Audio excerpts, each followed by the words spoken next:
പരിവർത്തനങ്ങൾ ഉണ്ടാക്കുന്ന സദസ്സായി നാഥൻ കബൂലാക്കുമാറാകട്ടെ. അല്ലാഹു സ്വീകരിക്കുമാറാകട്ടെ. അല്ലാഹുവിന്റെ റസൂൽ സ്വല്ലല്ലാഹു അലൈഹി വസല്ലമ തങ്ങളെ കുറിച്ച് വിശുദ്ധമായ ഖുർആൻ പറയുകയാ, ലഖദ് കാന ലക്കും ഫീ റസൂലില്ലാഹി ഉസ്വത്തുൻ ഹസന. ലഖദ് കാന ലക്കും ഫീ റസൂലില്ലാഹി ഉസ്വത്തുൻ ഹസന. അല്ലാഹുവിന്റെ റസൂലിൽ നിങ്ങൾക്ക് മെച്ചമായ മാതൃകയുണ്ട്. ഉത്തമമായ മാതൃകയുള്ള റോൾ മോഡലായ മനുഷ്യന, മാതൃകാ വ്യക്തിത്വത്തിന്റെ ഉടമയാണ് ഹബീബ് മുഹമ്മദിനിൽ മുസ്തഫ.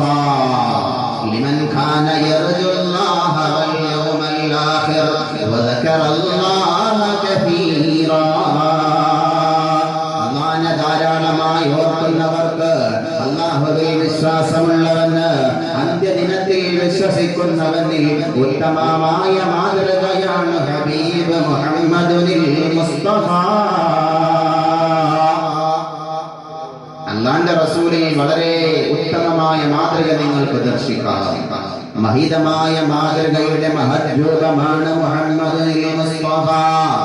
ഒരാളുടെ ജീവിതത്തിൽ മാനവികത കടന്നു വരാൻ, ധാർമ്മികതയുടെ പാതയിലൂടെ സഞ്ചരിക്കാൻ അവൻ ഹബീബായ മുഹമ്മദുർ റസൂലുള്ളാഹ് സ്വല്ലല്ലാഹു അലൈഹി വസല്ലമ തങ്ങളുടെ ജീവിതം പഠിച്ചാൽ മതി.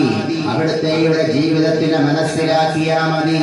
മഹദി ബീവി ആയിഷത്തു സിദ്ദീഖ റളിയല്ലാഹു അൻഹാ, അല്ലാഹുവിന്റെ റസൂലിന്റെ പ്രിയപ്പെട്ട പത്നിയാ, സിദ്ദീഖ റളിയല്ലാഹു അൻഹുവിന്റെ ഓമന പുത്രിയ.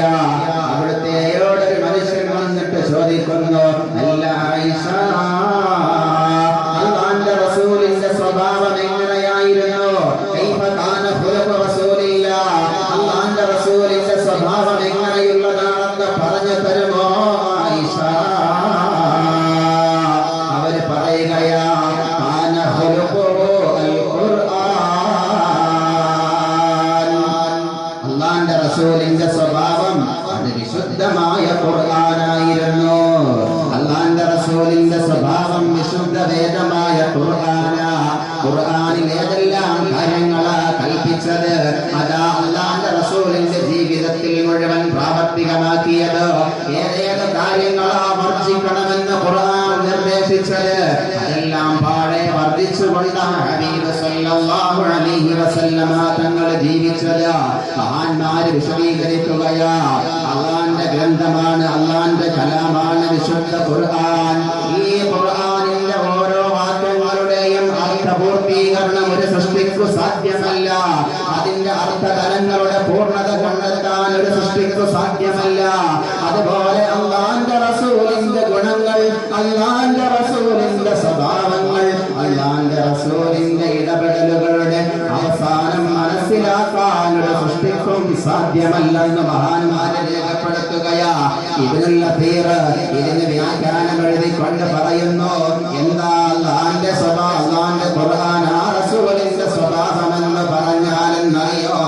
ഐ മുതമസ്സികൻ ബിആദാബിഹി വഅവാമിരിഹി വനവാഹിഹി വമാ യസ്തമിലു അലൈഹി മിനൽ മകാരിമി വൽ മഹാസിൻ. അല്ലാഹുവിന്റെ ഖുർആനിൽ ഏതേത് കാര്യങ്ങൾ നന്മ എന്ന് പറഞ്ഞോ, ഏതേത് കാര്യങ്ങൾ കൊള്ളാം, അത് അനുഷ്ഠിക്കണമെന്ന് നിർദ്ദേശിച്ചോ, അതെല്ലാം സമ്പൂർണമായി തന്റെ ജീവിതത്തിന്റെ വാതിലുകളിൽ കൊണ്ടുവന്ന മഹാനാ പ്രവാചകൻ. അല്ലാഹു ഉപേക്ഷിക്കണമെന്ന് പറഞ്ഞതിനെ മുഴുവൻ ഉപേക്ഷിച്ച് വർദ്ധിച്ചു ജീവിച്ച വ്യക്തിത്വമാ മുഹമ്മദുൽ മുസ്തഫ.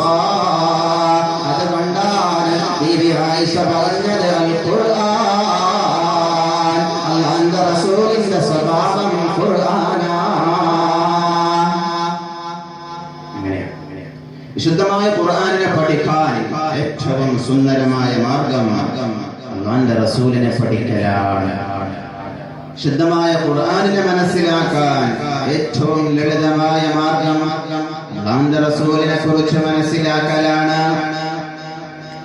അതുകൊണ്ടാണ് മഹാന്മാര് പറഞ്ഞത്, അല്ലാഹുവിന്റെ റസൂലിനെ കുറിച്ച് മനസ്സിലാക്കി അവിടുത്തെയുടെ ചര്യകൾ ജീവിതത്തിൽ പകർത്താൻ, അത് ജീവിതത്തിൽ പടർത്താൻ, അത് സമൂഹത്തിൽ പരത്താൻ ഏതൊരാൾ സന്നദ്ധനാകുന്നോ അയാൾ അല്ലാഹുവിന്റെ കൽപ്പനകൾ മുഴുവനും പ്രമാണം ബഹുമാനിച്ച് ജീവിച്ചവനായിക്കൊള്ളും. ഈ സ്വഭാവ സവിശേഷതകൾ